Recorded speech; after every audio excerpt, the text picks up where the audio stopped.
Десятки палаток с наименованиями КФХ и ГУПов расставляют свой товар с 8 утра. Груженные машины с овощами, цены ниже рыночных. Свеклу и капусту можно приобрести за 60 рублей. Лук по 30, морковь по 55 рублей. Напротив располагаются мясные прилавки. Говядина, баранина, курятина. В общем, выбор есть.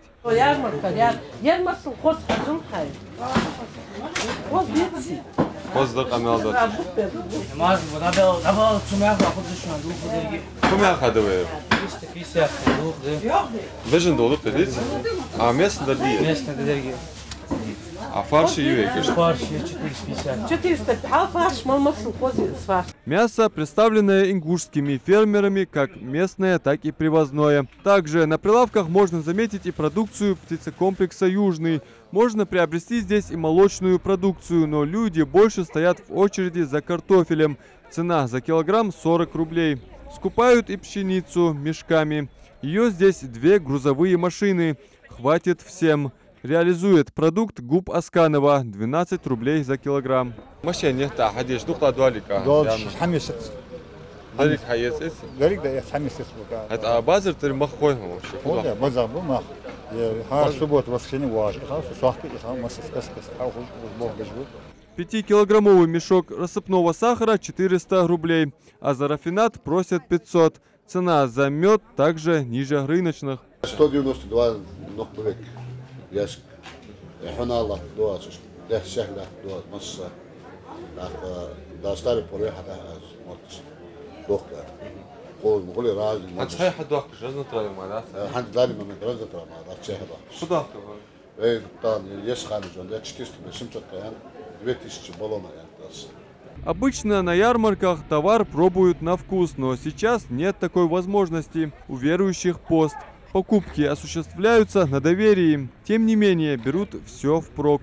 25-килограммовый мешок муки за 500 рублей. Масло подсолнечное стоит 600 за 5 литров. В магазинах до 800.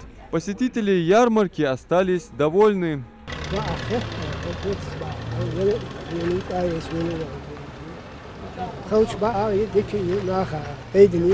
Ярмарка, да?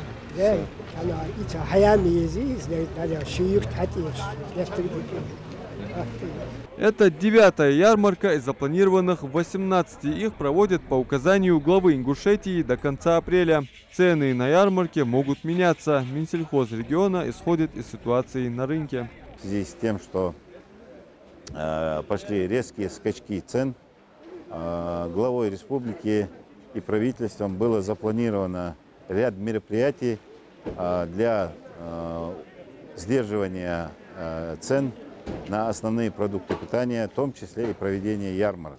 Цель этих ярмарок – удержать цены